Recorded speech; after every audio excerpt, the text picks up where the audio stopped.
ನಮಸ್ಕಾರ, ನೀವು ನೋಡ್ತಾ ಇದ್ದೀರಾ ಫ್ರೀಡಮ್ ಟಿವಿ. ನಾನು ಭೀಮೇಶ್ ಗೋನಾಳ್. ವೀಕ್ಷಕರೇ, ರಾಜ್ಯದ ರೈತರು ಏನಿದ್ದಾರೆ ಅನೇಕ ಬೆಳೆಗಳನ್ನು ಬೆಳೀತಾರೆ. ಆ ಬೆಳೆ ಸರಿಯಾಗಿ ಬಂದರೆ ಮಾತ್ರ ಅವರಿಗೆ ಖುಷಿ. ಇಲ್ಲ ಅಂತಂದರೆ ರೈತನ ಅನ್ನದಾತನ ಕಣ್ಣೀರನ್ನು ನೋವನ್ನು ಯಾರು ಕೂಡ ನೋಡೋಕ್ಕೆ ಆಗಲ್ಲ. ಅದೇ ರೀತಿಯಾಗಿ ಈ ವರ್ಷ ಏನಾಗಿದೆ, ಈರುಳ್ಳಿ ಬೆಳೆಗಳನ್ನು ಬೆಳೆದಿದ್ದಾರೆ ಸಾಕಷ್ಟು ಜನ ರೈತರು. ಅವರು ಬೆಳೆದಂತಹ ಬೆಳೆ ಏನೋ ತುಂಬ ಚೆನ್ನಾಗಿ ಬಂದಿದೆ. ಅವರು ಏನು ನಿರೀಕ್ಷೆ ಮಾಡಿದ್ರು ಅದಕ್ಕಿಂತ ಹೆಚ್ಚಿನದಾಗಿಯೇ ಒಂದು ಬೆಳೆ ಬಂದಿದೆ. ರೈತರು ಆದರೂ ಕೂಡ ಖುಷಿಯಾಗಿಲ್ಲ ಈ ಒಂದು ವಿಚಾರದಲ್ಲಿ. ಯಾಕಂದರೆ ಈರುಳ್ಳಿ ನಾವು ಮನೆಗೆ ತಂದು ಕಟ್ ಮಾಡುವಾಗ ಮಾತ್ರ ಕಣ್ಣೀರನ್ನು ತರಿಸಲ್ಲ.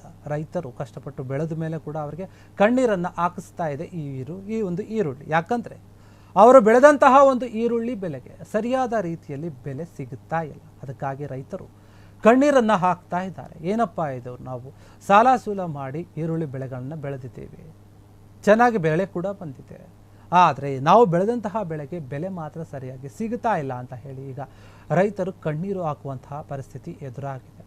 ನೋಡಿ, ಯಾವಾಗಲೂ ಕೂಡ ಅಷ್ಟೇ, ರೈತ ಏನು ಬೆಳೆದಿರ್ತಾನಲ್ಲ ಆ ಬೆಳೆಗೆ ಮಾತ್ರ ಯಾವಾಗಲೂ ಕೂಡ ಬೆಲೆ ಸಿಗುವಂತಹ ಒಂದು ವಿಚಾರದಲ್ಲಿ ಮಾತ್ರ ಅವರಿಗೆ ಎಡವಟ್ಟು ಆಗ್ತಾ ಇರುತ್ತೆ, ನೋವಾಗ್ತಾ ಇರುತ್ತೆ. ಅವರು ನಿರೀಕ್ಷೆ ಮಾಡಿರ್ತಾರೆ, ಒಂದು ಸಲ ಬೆಳೆ ಚೆನ್ನಾಗಿ ಬಂದರೆ ಬೆಲೆ ಇರಲ್ಲ, ಬೆಲೆ ಚೆನ್ನಾಗಿದ್ದಾಗ ಬೆಳೆ ಅವರ ಕೈಗೆ ಸಿಗೋದೇ ಇಲ್ಲ. ಈ ರೀತಿಯಾದಂತಹ ಒಂದು ಪರಿಸ್ಥಿತಿ ಆವಾಗವಾಗ ರೈತನಿಗೆ ಆಗ್ತಾನೇ ಇರುತ್ತೆ. ಕೆಲವೊಂದು ರೈತರು ಇದನ್ನು ಸಹಿಸ್ಕೊಳ್ತಾರೆ, ಇನ್ನು ಕೆಲವರು ಸಹಿಸ್ಕೊಳ್ಳದೆ ಪ್ರಾಣವನ್ನೇ ಕಳೆದುಕೊಳ್ತಾರೆ, ಆತ್ಮಹತ್ಯೆಯನ್ನೇ ಮಾಡ್ಕೊಳ್ತಾರೆ. ಅದೇ ರೀತಿಯಾದಂಥ ಒಂದು ಪರಿಸ್ಥಿತಿಗೆ ಎದುರಾಗಿರುವಂಥದ್ದು ಯಾರ್ಯಾರು ಈರುಳ್ಳಿ ಬೆಳೆಯನ್ನು ಬೆಳೆದಿದ್ದಾರೋ ಅವರಿಗೆ ಈಗ. ಯಾಕಂದರೆ ರಾಜ್ಯದಲ್ಲಿ, ಅದು ಮುಖ್ಯವಾಗಿ ನಮ್ಮ ಉತ್ತರ ಕರ್ನಾಟಕ ಭಾಗದಲ್ಲಿ ಅತಿ ಹೆಚ್ಚು ರೈತರು ಏನಾಗಿದೆ ಅಂದರೆ ಈರುಳ್ಳಿ ಬೆಳೆಗಳನ್ನು ಬೆಳೆದುಬಿಟ್ಟಿದ್ದಾರೆ. ಬೆಳೆದಿರೋ ಒಂದು ಈರುಳ್ಳಿಗೆ ಸರಿಯಾದ ಬೆಲೆ ಸಿಗದೇ ಇರೋದಕ್ಕೆ ಅವರು ಈರುಳ್ಳಿಯನ್ನೆಲ್ಲ ತಗೊಂಡು ಬಂದು ರಸ್ತೆ ಮೇಲೆ ಹಾಕಿ ಇದರಿಂದ ನಮಗೇನೂ ಉಪಯೋಗ ಇಲ್ಲ ಅಂತ ಹೇಳಿ ಕೆಲವರು ಅದನ್ನು ಚೆಲ್ಲಿ ಪ್ರತಿಭಟನೆ ಮಾಡ್ತಾ ಇದ್ದಾರೆ. ಇನ್ನು ಕೆಲವು ರೈತರು ಬೆಳೆ ಚೆನ್ನಾಗಿ ಬಂದಿದೆ ಆದರೆ ಬೆಲೆ ಇಲ್ವಲ್ಲ ಬಿಡು ಏನು ಅಂತ ಹೇಳಿ ಹೊಲದಲ್ಲೇ ಬಿಟ್ಟಿರೋದ್ರಿಂದ ಆ ಈರುಳ್ಳಿ ಹೊಲದಲ್ಲೇ ಕೊಳ್ತು ಹೋಗ್ತಾ ಇದೆ. ಇಂತಹ ಪರಿಸ್ಥಿತಿ ಎದುರಾಗಿದೆ ರಾಜ್ಯದಲ್ಲಿ. ಇಷ್ಟೆಲ್ಲ ಆದರೂ ಕೂಡ ರಾಜ್ಯ ಸರ್ಕಾರ ಏನಿದೆ ಅದು ರೈತರ ಒಂದು ಸಹಾಯಕ್ಕೆ ಬರ್ತಾ ಇಲ್ಲ, ನೆರವಿಗೆ ಬರ್ತಾ ಇಲ್ಲ ಅಂತ ಅನ್ನದಾತ ಏನಿದ್ದಾನೆ ತನ್ನ ಅಳಲನ್ನು ತೋಡ್ಕೊಳ್ತಾ ಇದ್ದಾನೆ. ಯಾವ ರೀತಿ ಸಾಧ್ಯ ಆಗುತ್ತೋ ಆ ರೀತಿ ಎಲ್ಲ ಹೇಳ್ಕೊಳ್ತಾ ಇದ್ದಾನೆ. ಆದರೂ ಕೂಡ ಯಾರೂ ಕೂಡ ಏನು ತಲೆ ಕೆಡಿಸ್ಕೊಳ್ತಾ ಇಲ್ಲ. ರೈತ ಮಾತ್ರ ಯಾವಾಗಲೂ ಕೂಡ ಕಷ್ಟಪಡಬೇಕು, ಬೆಳೆಯನ್ನು ಬೆಳೆಯೋಕ್ಕೆ ಕಷ್ಟಪಡಬೇಕು, ಬೆಳೆದ ಮೇಲೆ ಆ ಒಂದು ಬೆಳೆಯನ್ನು ಮಾರೋಕ್ಕೆ ಕೂಡ ಕಷ್ಟಪಡಬೇಕು. ಮಾರುವಂತಹ ಸಮಯದಲ್ಲಿ ಮಧ್ಯೆ ಬರುವಂತಹ ದಲ್ಲಾಳಿಗಳು ಏನಿರ್ತಾರೆ ಅವರ ಕೈಯಲ್ಲೂ ಕೂಡ ಅವರು ಹಿಂಸೆಯನ್ನು ಪಡಬೇಕು. ರೇಟೂ ಸಿಗಲ್ಲ, ಬೆಳೆ ಸಿಕ್ಕರೆ ಅವರ ಕೈಗೆ ಬರುವಂತಹ ದುಡ್ಡು ಕೂಡ ಅಷ್ಟಕ್ಕಷ್ಟೇ. ನೋಡಿ, ಯಾವುದೇ ಒಂದು ಬೆಳೆ ಬೆಳೆದರೂ ಕೂಡ ನಾವು ಅದಕ್ಕೆ ಸುಮಾರು ರೀತಿಯಲ್ಲಿ ಖರ್ಚು ಮಾಡಬೇಕಾಗುತ್ತೆ. ಒಂದು ಔಷಧಿಗಳಾಗಿರಬಹುದು, ಮತ್ತು ಕೂಲಿ ಕೆಲಸಕ್ಕೆ ಕೂಲಿಗಾರಿಗೆ ಕೊಡುವಂಥ ಒಂದು ಅದೇನು ದುಡ್ಡೇನಿರುತ್ತಲ್ವ ಅದಾಗಿರಬಹುದು, ಮತ್ತು ಬೇರೆ ಬೇರೆ ಒಂದು ರೀತಿಯಲ್ಲಿ ನಾವು ಖರ್ಚು ಮಾಡ್ತೀವಿ ಬೆಳೆಗಳಿಗೆ. ಈ ಒಂದು ಈರುಳ್ಳಿಗೂ ಕೂಡ ಖರ್ಚು ಮಾಡ್ತಾ ಇದ್ದಾರೆ. ಸುಮಾರು ಒಂದು ಎಕರೆಗೆ ನೋಡಿ 60,000 to 80,000 ರೂಪಾಯಿ ಖರ್ಚು ಬರುತ್ತೆ ಈ ಒಂದು ಈರುಳ್ಳಿ ಬೆಳೆಯನ್ನು ಬೆಳಿಬೇಕಾದ್ರೆ. ಎಲ್ಲವನ್ನೂ ಸೇರಿಸಿ ಅವರು ಬಿತ್ತನೆ ಬೀಜ ತಂದು ಬಿತ್ತಿ ಅದೇನೇನು ಹೊಲದಲ್ಲಿ ಇಲ್ಲ ಅದೆಲ್ಲ ಕೆಲಸ ಬರುತ್ತೆ, ಆ ಕೆಲಸವನ್ನು ಮಾಡಿಸಿ ಅದನ್ನ ಕರ್ಕೊಂಡು ಬಂದು ಕೂಲಿ ಮಾಡಿಸಿ ಅವರಿಂದ ಕೆಲಸ ಮಾಡಿಸಿ ಈರುಳ್ಳಿನ ಮತ್ತು ಹೊರಗಡೆ ತೆಗೆದು ಅದನ್ನು ಮಾರ್ಕೆಟ್ಗೆ ಹಾಕಬೇಕಂದ್ರೂ, ಮಾರ್ಕೆಟ್ಗೆ ಹಾಕೋದಂತ ಏನಿಲ್ಲ, ಮಾರ್ಕೆಟ್ ಹಾಕೋದಕ್ಕಿಂತ ಮುಂಚೆ ಬೆಳೆದು ಅವ್ರ ಕೈಗೆ ಸೇರಬೇಕಷ್ಟೆ. ಅಲ್ಲಿ ತನಕ ಕೂಡ ರೈತನಿಗೆ ಖರ್ಚಾಗುವಂಥದ್ದು 60,000 to 70,000 ಅಥವಾ 80,000 ರೂಪಾಯಿ ಖರ್ಚಾಗುತ್ತೆ. ಅದು 1 ಎಕರೆಗೆ. ರೈತರು ಏನು ಮಾಡ್ತಾರೆ, ಬರೀ 1 ಎಕರೆ ಏನು ಬೆಳೀತಾರಲ್ಲ, 5 ಎಕರೆ 10 ಎಕರೆ, ಒಬ್ಬೊಬ್ಬರು 50 ಎಕರೆ 100 ಎಕರೆ, ಈ ಥರ ಎಲ್ಲ ಇರುತ್ತೆ. ಅವರು ಈರುಳ್ಳಿಗೆ ಒಂದು ಒಳ್ಳೆ ಬೆಲೆ ಸಿಗ್ಬೋದು ಈ ಸಲ ಅಂತ ಹೇಳಿ ಬೆಳೀತಾರೆ, ಆದರೆ ಏನು ಬೆಲೆನೇ ಇಲ್ಲ. ನೀವು ನೋಡ್ತಾ ಇರ್ತೀರ ಮಾರ್ಕೆಟ್ನಲ್ಲಿ, ನಮ್ಮ ಬೆಂಗಳೂರು KR ಮಾರ್ಕೆಟ್ ಆಗಿರ್ಬೋದು, ಬೇರೆ ಬೇರೆ ಮಾರ್ಕೆಟಲ್ಲಿಗಳು ನೀವು ನೋಡಿರ್ತೀರ, ಈರುಳ್ಳಿ ಬೆಲೆ 100 ರೂಪಾಯಿಗೆ 5 kg 6 kg 4 kg ಅಂತ ಹೇಳಿ ಬೋರ್ಡ್ಗಳನ್ನು ಹಾಕಿರ್ತಾರೆ. ಅದೇ ರೀತಿಯಲ್ಲಿ ಈಗ ನೋಡಿ, ಈರುಳ್ಳಿಗೆ ರೈತರಿಗೆ ಸಿಗ್ತಾ ಇರೋವಂಥದ್ದು 1 kgಗೆ ಬರೀ 5 ರೂಪಾಯಿ ಮಾತ್ರ.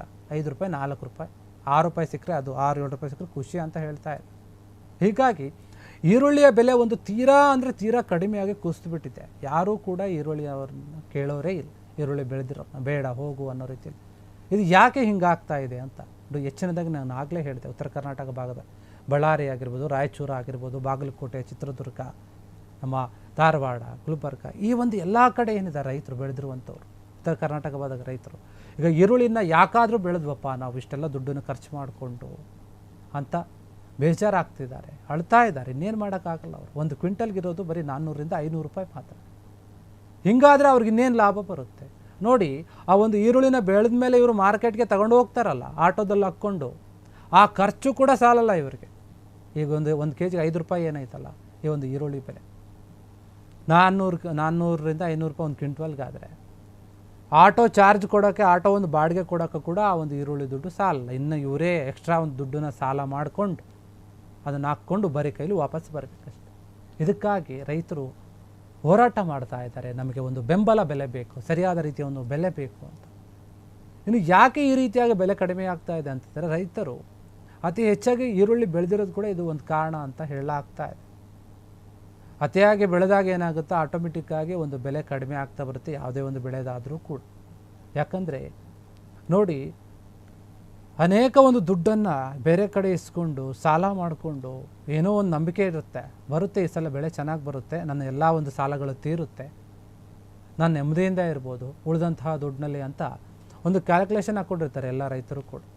ಆದರೆ ಅವ್ರು ಅಂದ್ಕೊಂಡಿದ್ದೆಲ್ಲವೂ ಕೂಡ ತಲೆ ಕೆಳಗಾದಾಗ ಏನಾಗ್ಬಿಡುತ್ತೆ, ಸಾಲ ತೀರ್ಸೋಕ್ಕಾಗಲ್ಲ, ಮನೇನ ನೋಡ್ಕೊಳ್ಳೋಕ್ಕಾಗಲ್ಲ, ಅವ್ರ ಮಕ್ಕಳು ಇರ್ತಾರೆ, ಅವರ ವಿದ್ಯಾಭ್ಯಾಸ ನೋಡ್ಕೊಳ್ಳೋಕ್ಕಾಗಲ್ಲ, ಏನೂ ಮಾಡೋಕ್ಕಾಗಲ್ಲ. ಹಂಗಿರುವಾಗ ಏನು ಮಾಡ್ತಾನೆ? ಒಂದು ಧೈರ್ಯವಾದವರು ಓಕೆ ಇನ್ನೊಂದು ಸಲ ನೆಕ್ಸ್ಟ್ ಟೈಮ್ ನೋಡ್ಕೊಳ್ಳೋಣ ಅಂತ ಇರ್ತಾರೆ. ಇನ್ನು ಕೆಲವರು ಜಾಸ್ತಿ ಏನಾದರೂ ಸಾಲ ಇದ್ದರೆ ನನಗೆ ಬೇರೆ ಯಾವ ದಾರಿ ಇಲ್ಲ, ಸಾವು ಒಂದು ಬಿಟ್ಟರೆ ಅಂತ ಹೇಳಿ ಯೋಚನೆಯನ್ನು ಮಾಡ್ತಾ ಇರ್ತಾರೆ. ಹೀಗಾಗಿ ರಾಜ್ಯದಲ್ಲಿ ಏನು ಎದುರಾಗಿದೆ ಈ ಒಂದು ಈರುಳ್ಳಿಯ ಒಂದು ಬೆಲೆಯ ಒಂದು ಸಂಕಷ್ಟ, ಇದರ ಬಗ್ಗೆ ಸರ್ಕಾರ ಕೂಡ ಗಮನ ಹರಿಸಬೇಕು. ರೈತರಿಗೆ ಒಂದು ಸರಿಯಾದ ರೀತಿಯಲ್ಲಿ ಬೆಲೆ ಸಿಗೋ ರೀತಿಯಲ್ಲಿ ಮಾಡಬೇಕು ಅನ್ನುವಂಥದ್ದೇ ರೈತರ ಮನವಿ. ಯಾಕಂದರೆ ಪ್ರತಿ ಬಾರಿಯೂ ಕೂಡ ಈ ಒಂದು ಬರೀ ಈರುಳ್ಳಿ ಮಾತ್ರ ಅಂತಲ್ಲ, ಈಗ ಒಂದು ಈರುಳ್ಳಿ ವಿಚಾರ ಇರೋದಕ್ಕೆ ನಾವು ಈರುಳ್ಳಿದು ಹೇಳ್ತಾ ಇದ್ದೀವಿ. ರೈತರು ಬೆಳೆದಂತಹ ಒಂದು ಆಲ್ಮೋಸ್ಟ್ ಆಗಿ ಎಲ್ಲ ಬೆಳೆಗೂ ಕೂಡ ಈ ಒಂದು ಬೆಲೆ ಸಿಗುವಂತಹ ವಿಚಾರದಲ್ಲಿ ಮಾತ್ರ ತಕರಾರು ಇದ್ದಿದ್ದೆ ಯಾವಾಗಲೂ ಕೂಡ. ನೋಡಿ, ಭತ್ತವನ್ನು ಬೆಳಿತೀವಿ ನಾವು ಕೂಡ. ಭತ್ತವನ್ನು ಬೆಳೆದಾಗ ನಾವೇನಿನ್ನು ಸಸಿಯನ್ನು ನಾಟಿರ್ತೀವಿ ಆ ಒಂದು ಸಮಯದಲ್ಲಿ ರೇಟ್ ಇರುತ್ತೆ, ಆದರೆ ಆ ಎಲ್ಲ ಬೆಳೆ ಕೈಗೆ ಬಂದ ಮೇಲೆ ರೇಟ್ ಇರೋಲ್ಲ. ಬೇಕಂತಾನೆ ರೇಟ್ ಕಡಿಮೆ ಮಾಡ್ತಾರೋ ಗೊತ್ತಿಲ್ಲ. ಆ ಒಂದು ಎಲ್ಲ ಒಂದು ಫಸಲು ಬಂದು ಕೈಗೆ ಬಂದು ಆದಮೇಲೆ ಮಾರುವಂಥ ಸಮಯದಲ್ಲಿ ಬೆಲೆ ಕಡಿಮೆ ಮಾಡ್ತಾರೆ, ಎಲ್ಲ ಮಾರ ಆದಮೇಲೆ ಮತ್ತೆ ಜಾಸ್ತಿ ಮಾಡ್ತಾರೆ. ಅದು ಯಾಕಂತ ಗೊತ್ತಿಲ್ಲ. ಎಲ್ಲೋ ಅಲ್ಪ ಸ್ವಲ್ಪ ಒಬ್ಬರು ಉಳಿಸ್ಕೊಂಡಿರ್ತಾರಲ್ಲ, ರೇಟ್ ಬಂದ ಮೇಲೆ ನಾನು ಮಾರೋಣ ಅಂತೇಳಿ ಮನೇಲಿ ಇಟ್ಕೊಂಡಿರ್ತಾರಲ್ಲ, ಅವ್ರಿಗೆ ಅದು ಅನುಕೂಲ ಆಗುತ್ತೆ. ಆದರೆ ಆಗಲ್ಲ. ಅಟ್ಲೀಸ್ಟ್ ತಾನು ಬಂಡವಾಳ ಹಾಕಿರ್ತಾನಲ್ಲ ಆ ದುಡ್ಡು ಅದಕ್ಕಿಂತ ಒಂದು ಸ್ವಲ್ಪ ಒಂದು 10% ದುಡ್ಡು ಆದರೂ ಅವನಿಗೆ ಸಿಗಬೇಕು ರೈತನಿಗೆ. ಆ ರೀತಿಯಾಗಾದರೂ ಬೆಲೆ ಇದ್ದರೆ ಒಂದು ಸಮಾಧಾನ ಇರುತ್ತೆ. ಎಲ್ಲಿ ಸಾಲ ಮಾಡಿಕೊಂಡು ತಾನು ಮಾಡಿರೋ ಒಂದು ಸಾಲನೂ ತೀರ್ಸೋಕ್ಕಾಗದೆ ಬೆಳೆ ನಷ್ಟ ಆಗಿ ಈ ರೀತಿಗೆ ಬೆಲೆನೇ ಇಲ್ಲದೆ ಆಗಿಬಿಟ್ರೆ ರೈತ ಎಲ್ಲಿಗೆ ಹೋಗಬೇಕು ಅಂತ ಗೊತ್ತಿಲ್ಲ. ನೀವು ಗಮನಿಸ್ತಿರ್ತೀರ, ಉತ್ತರ ಕರ್ನಾಟಕ ಭಾಗದಲ್ಲಿ ಸಾಕಷ್ಟು ಮಳೆ ಆಗಿದೆ, ಬೆಳೆ ಹಾನಿ ಆಗಿದೆ. ಈರುಳ್ಳಿ ಬಿಟ್ಟು ಬೇರೆ ಬೇರೆ ಬೆಳೆಗಳು ಎಲ್ಲವೂ ಕೂಡ ಹಾಳಾಗಿದ್ದಾವೆ. ಹಾಗಾದರೆ ಏನು ಮಾಡಬೇಕು?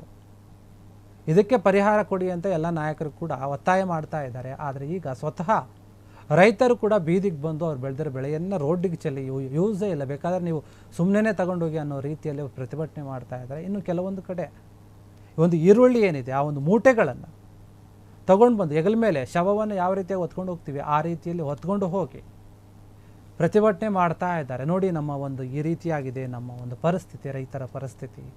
ದಯವಿಟ್ಟು ಸ್ವಾಮಿ, ನೀವು ಸರ್ಕಾರದವರು ಏನಿದ್ದೀರಿ ನಮ್ಮ ರೈತರನ್ನು ಕೂಡ ಗಮನಿಸ್ಕೊಳ್ಳಿ. ಯಾವಾಗಲೂ ನೀವು ಹೇಳ್ತೀರಾ ಸರ್ಕಾರ ಬರೋದಕ್ಕೂ ಮುಂಚೆ ನಮ್ಮದು ರೈತ ಪರ ಸರ್ಕಾರ, ಬಡವರ ಪರವಾಗಿರುವಂಥ ಒಂದು ಸರ್ಕಾರ ಅಂತ. ಆದರೆ ರೈತರು ಬೆಳೆದ ಬೆಳೆಗಳಿಗೆ ಮಾತ್ರ ನೀವು ಸರಿಯಾಗಿ ಬೆಲೆ ಕೊಡದೆ ರೈತರನ್ನು ದುಡಿತಾ ಇದ್ದೀರಾ, ರೈತರನ್ನು ಇನ್ನಷ್ಟು ಬಡತನಕ್ಕೆ ತಳ್ತಾ ಇದ್ದೀರಾ, ರೈತರ ಒಂದು ಸಾವುಗಳಿಗೆ ಕಾರಣ ಆಗ್ತಾ ಇದ್ದೀರಾ ಅನ್ನೋ ರೀತಿಯಲ್ಲಿ ರೈತರ ಒಂದು ಮನೋಭಾವ ಕೇಳ್ತಾ ಇದೆ. ಅವರ ಒಂದು ಭಾವನೆಯಲ್ಲಿ ಅದು ಅರ್ಥ ಆಗ್ಬಿಡುತ್ತೆ. ಈ ರೀತಿಯಾಗಿ ಇಷ್ಟೊಂದು ಅವರು ನೋವು ಪಡ್ತಾ ಇದ್ದಾರೆ ಅಂತ. ಹೀಗಾಗಿ ಈ ಒಂದು ಈರುಳ್ಳಿ ಬೆಲೆ ಏನಿದೆ ಇದು ಹೆಚ್ಚಾಗಬೇಕು, ಈರುಳ್ಳಿ ಬೆಳೆಗಾರರ ಒಂದು ಬೇಡಿಕೆಯನ್ನು ಈಡೇರಿಸಬೇಕು ಅನ್ನುವಂಥದ್ದು ವಿಚಾರ. ಹೀಗಾಗಿ ಇಡೀ ರಾಜ್ಯದ ರೈತರು ಏನಿದ್ದಾರೆ ಈರುಳ್ಳಿ ಬೆಲೆಯನ್ನು ಬೆಳೆದು ಈಗ ಸಂಕಷ್ಟಕ್ಕೆ ಸಿಲುಕಿಸಿದ್ದಾರೆ. ಅವರಿಗೆ ಯಾವುದೇ ರೀತಿ ₹1 ಕೂಡ ಅದರಲ್ಲಿ ಆದಾಯ ಇಲ್ಲ, ಲಾಭ ಇಲ್ಲ. ಹೀಗಾಗಿ ಸರ್ಕಾರ ಕೂಡ ಇದ್ರ ಬಗ್ಗೆ ಗಮನ ಹರಿಸಿ ಅವರಿಗೆ ಒಂದು ಬೆಂಬಲ ಸರಿಯಾದ ಬೆಲೆಯನ್ನು ಕೊಟ್ಟರೆ ಅವ್ರಿಗೂ ಕೂಡ ಖುಷಿಯಾಗುತ್ತೆ, ಅವರ ಕುಟುಂಬ ಕೂಡ ಸರಿಯಾದ ರೀತಿಯಲ್ಲಿ ಬದುಕೋಕೆ ಒಂದು ದಾರಿ ಆಗುತ್ತೆ ಅಂತ ಹೇಳಲಾಗ್ತಾ ಇದೆ. ಹೀಗಾಗಿ ಇದಿಷ್ಟು ಇದಕ್ಕೆ ಸಂಬಂಧಪಟ್ಟಂತಹ ವಿಚಾರ. ನೋಡ್ತಾ ಇರಿ ಫ್ರೀಡಮ್ ಟಿವಿ, ಇದು ಜನಸಾಮಾನ್ಯರ ಶಕ್ತಿ.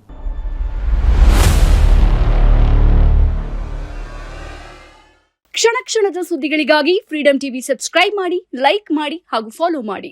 ಹೊಸ ಸುದ್ದಿಗಳ ನೋಟಿಫಿಕೇಶನ್ಗಾಗಿ ಬೆಲ್ ಐಕಾನ್ ಮೇಲೆ ಕ್ಲಿಕ್ ಮಾಡಿ.